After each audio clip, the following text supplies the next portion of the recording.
So okay, so yeah, what else do you offer? Like, how can people find you or find out more information, or just give us more detail about what you actually offer and how people can get on board? Yeah, so probably the easiest way is if you're interested in the aviation stuff we do and you just want to explore how to make that possible in your life, www.ventura.aero. Yeah, That's our website that kind of goes into all the different services. yeah, I think beyond that, if you're interested in kind of talking about other aspects of things and what we're up to, yeah, lately I've been doing a lot of these things. So I'm really excited about the idea of, I want to put a book out about the pilot mindset. So I yeah, think that'll be coming soon, and I'll hopefully be doing a podcast about yeah. the pilot mindset at some point in the future. So that's on Oh, hold. But in the meantime, I have the book out, Own Your Own Plane. It costs less than you think, on Amazon.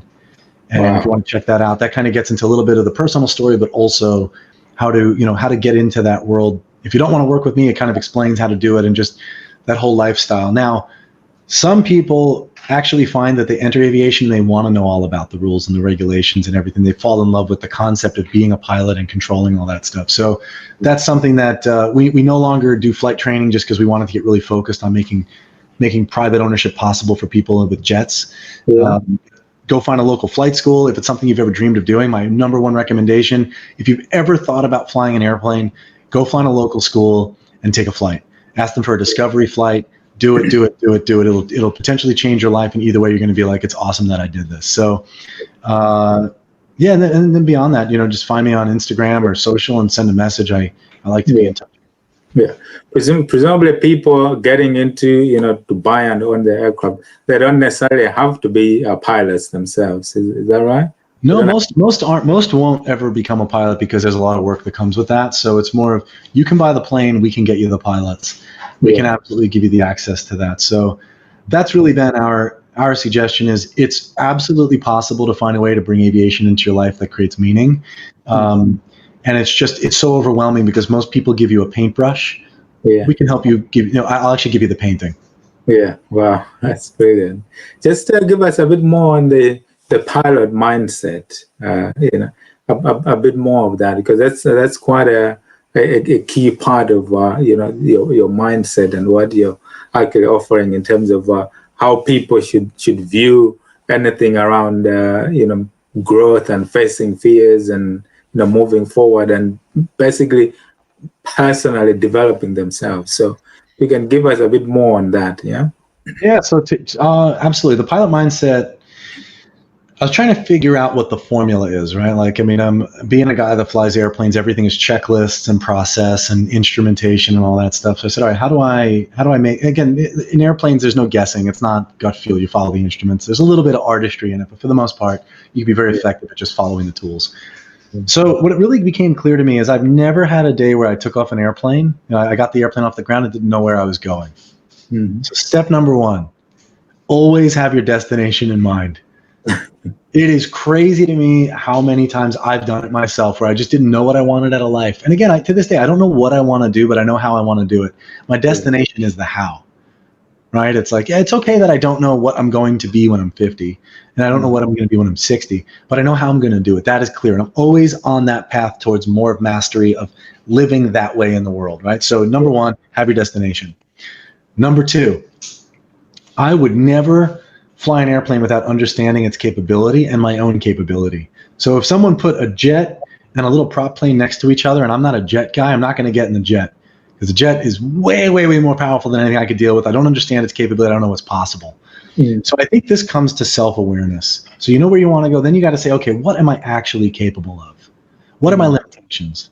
Let's be realistic about what I want to do. Now, if I'm not happy with the pace I'm going in a small plane, then let me go do some training and learn about how to operate a jet.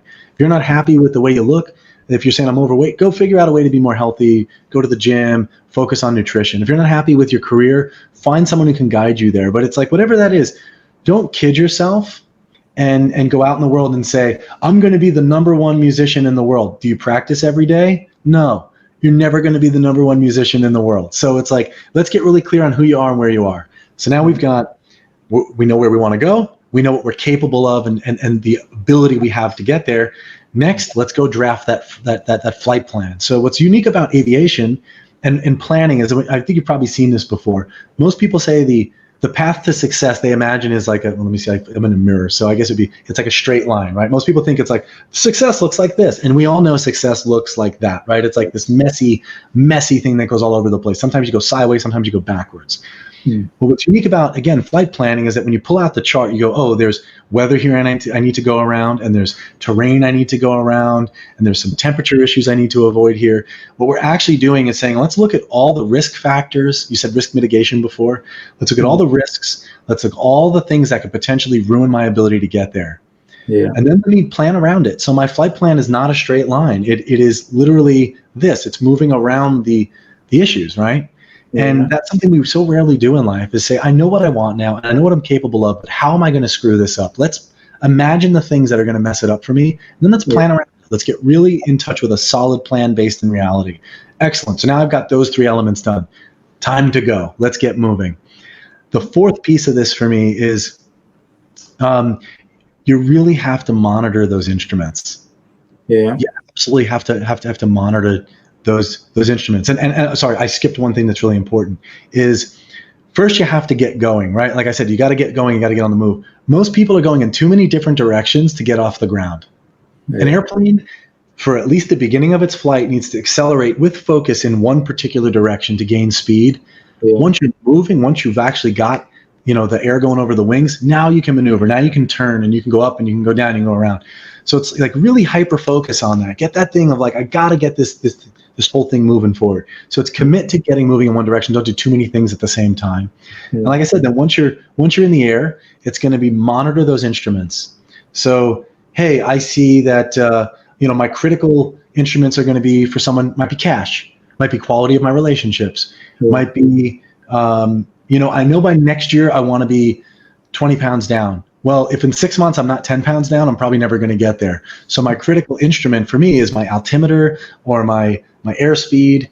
I want to know how high I am, how fast I'm going. Define your critical instruments and look at them constantly. Look at your critical numbers. Measure your success, right? What gets measured gets improved. So I really believe in, like, we were trained on the airplanes. The key instruments are in a little box right in front of us, in front of our face. It's called it's called the 6-pack, and they call it it's like a T scan. Like when you're in instrument conditions, you just keep looking at those instruments. That's your key stuff. Don't worry about anything else going over here. Those are not critical. This is the critical stuff. Don't get distracted. So it's like, hey, weight's an easy one for people to imagine because it's so specific. It's like a SMART goal, right? It's specific, measurable, actionable, realistic, and time bound. So I'm saying, okay, good. I want to get down 10 pounds. I know the timeline. I'm going to check in with myself on a weekly basis. Am I trending towards that? If not, the last piece of this is make tiny corrections. Mm-hmm. If you let yourself get too far off the course and you're starting to turn 90 degrees and you're going all over the place, that is very challenging for people. So what I learned is, and this goes back to excellence, my instructors would say, hey, Nick, what's your altitude? My altitude was 5,015 feet. And he's like, well, why isn't it 5,000? I said, because it's fine. And he goes, no, fix it. If you're off by 15 feet, just fix it. Make a small correction now, so it's not a 100-foot correction or a 500-foot correction or a 1,000-foot correction. And you think in our lives how many times we allow ourselves to drift off course and don't put ourselves back there. And by the time we turn, we hit a mountain in our life. We hit some irreparable issue that if we had just taken the time to make those small corrections, we would have been fine. So on a very high level, these are the things that I constantly ask myself. Am I going off course? Am I monitoring my critical instruments? Yes, I'm going off course, make that small correction, put myself back there. And it's so simple when you hear it that way, but most people don't actually have the framework to do this. They don't even know what their instruments are. Hey, what's your critical instrument? What are you measuring in your life? I don't know. How happy I am. Good luck. Good luck measuring happiness. Let's see how that turns out. Yeah. Talk about an instrument that is so variable and hard to control. It's like, let's actually get based into other things. So my goal would be to really take this to the next level and give people these specific tools to be able to create their own flight plan and their own pilot mindset for how to move through the world. Yeah. So that's really kind of the framework at this point. Yeah. Wow. That's brilliant. There's just a lot of stuff that our listeners will pick up from there in terms of the direction and how they want to actually run their life. So that was really useful to share. And then as we sort of wrap it up, tell us more about your other side of your music and everything else that you have in your life to add to the whole package. Yeah. Yeah, wow, music. So where I say like aviation is my connection to the outside world, music is my connection to the inside world. Yeah. I've always loved music. I play guitar, bass, drums, piano, and I sing. I've put out some albums. There's some of my old music's on Spotify, which is some hard rock stuff. I'm making a new album as we speak. I actually just enlisted a friend of a friend who is a really talented songwriter and producer. And it was funny. I actually had this same moment of like, I want to put out an album. I'm feeling stuck. I can't write. I go to my capability, my checklist, and what am I lacking? And what I realize I'm lacking is I need accountability, buddy. I need a coach. So I just basically brought someone on as my music coach to just help me get to writing, help me commit to writing. I see my own, on my flight plan, I could see my own risk. My mountain is myself. I'm going to hit into my own ability to procrastinate and hit my own ability of fear of sharing what I created. So I said, okay, I actually want to commit to putting music out. And in the meantime, what I do to keep myself really connected to it is, like I said, I play music in the New York City parks, usually Madison Square Park or Central Park. We're going into the winter season, so maybe not so much. But when it's nice out, I like to get out there and just share music with people. And I'll share one quick story that really kind of gave me context of why this is so important. Yeah. About 3 months ago, or maybe 4 months ago, is when I started playing. And obviously, it's COVID, New York City. Everything's in quarantine, and we're obviously socially distancing when we perform. I had a whole crowd of people that came up to us and listened and said, this is the first time I've heard live music in 4 months, and I feel so disconnected. And the beauty of music is that it creates that sense of connection. Yeah. For that moment, those people that stood with us and sang with us really felt like they were part of something again, and they felt like they were connected to other people. And I think that that's such an amazing gift to give someone when they're in their busy day running through a park and they just stop. And we've had people stop on a Friday night. They were on their way to who knows what. They stopped and they said, screw my plans. I'm just going to stay with you and sing songs for 3 hours. Yeah. That is not something people are used to. That is not. And again, we're not playing for money. We don't want their money. We just wanted to give them an experience that we can share together, because it's my passion. It's not something I need to make money at. Yeah. And I just want to continue to share that. So I think for me, it's once again, creating a really special experience, creating a sense of connection. And, in a crazy world, it's nice to just feel the goodness in people and to share joy with others, and just to remind people, hey, it's not all that bad out there. Yeah. Wow. That's such an inspirational story, actually, to get to understand all those connections with people and just sharing. It's that contribution to others that, make us feel good in ourselves as well, isn't it? Like you said before, that we get to feed on the feelings of others and how they are feeling, and that can have an effect on us as well. So it's been such a pleasure, Nick, speaking to you and getting to understand and listen to the story. I know for sure this is going to be quite a popular episode, people trying to understand that story and all the bits that you've shared in terms of how they can conduct and carry on their life as well. So it'll be good to sort of, follow your story. I'm sure probably at some point in the future, as things progress, we'll probably get you back on the podcast and get to speak to us again. So it'll be good to do that. So we'll put up in the notes your, the website and how people can find you as well. So people can actually contact you and get more information on what they can do and how you can actually help them with the industry as well. I mean, do you think, just before we go, the current situation in terms of COVID and everything else will have quite an impact? Certainly on the commercial airlines and all of that, there's quite an impact. But in your particular space, do you see much impact around that, the current situation? Yeah, I mean,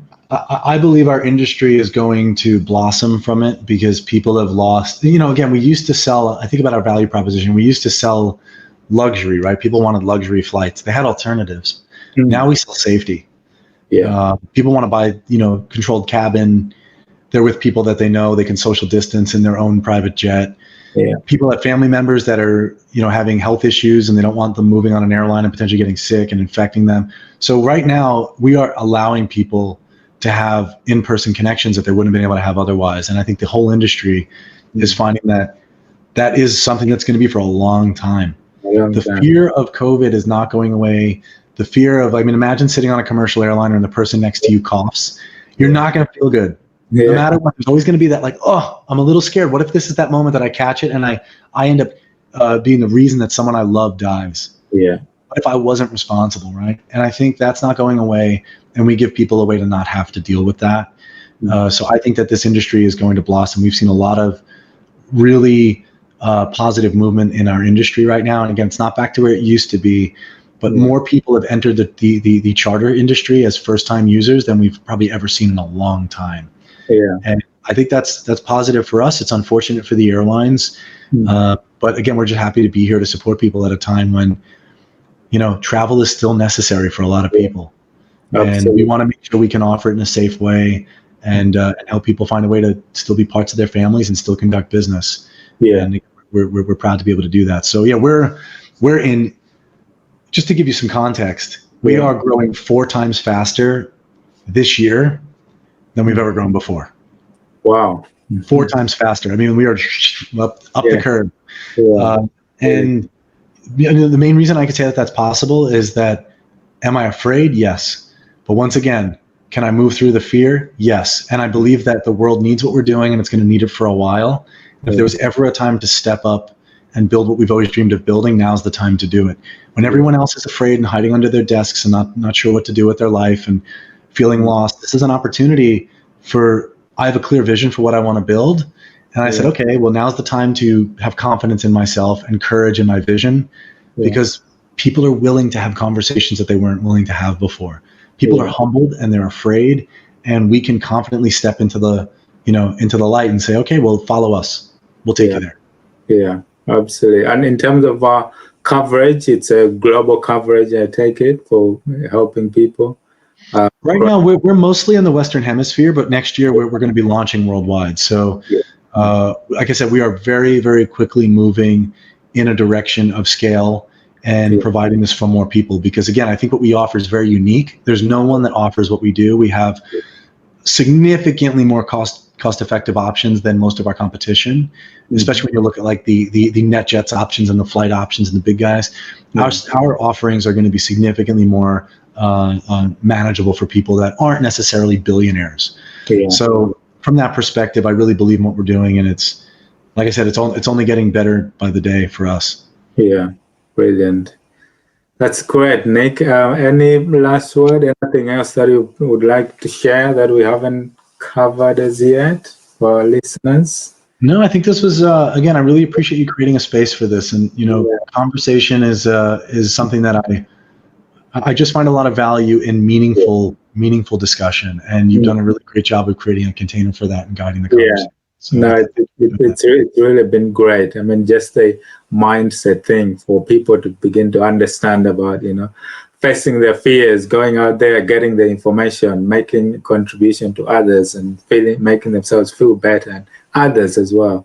It's such a great concept, and your pilot mindset and the steps that you've shared that people should actually get to understand and even tweak their smallest margins where they're diverting from their plans. And that's such great stuff to share, and it'll be quite popular with our listeners on the podcast. And I'm sure we'll have quite a bit of feedback, and people, will probably be contacting you to get more information. So it's really been great. Thank you very much, Nick. And enjoy the rest of your day. And I'm sure we'll be in touch soon.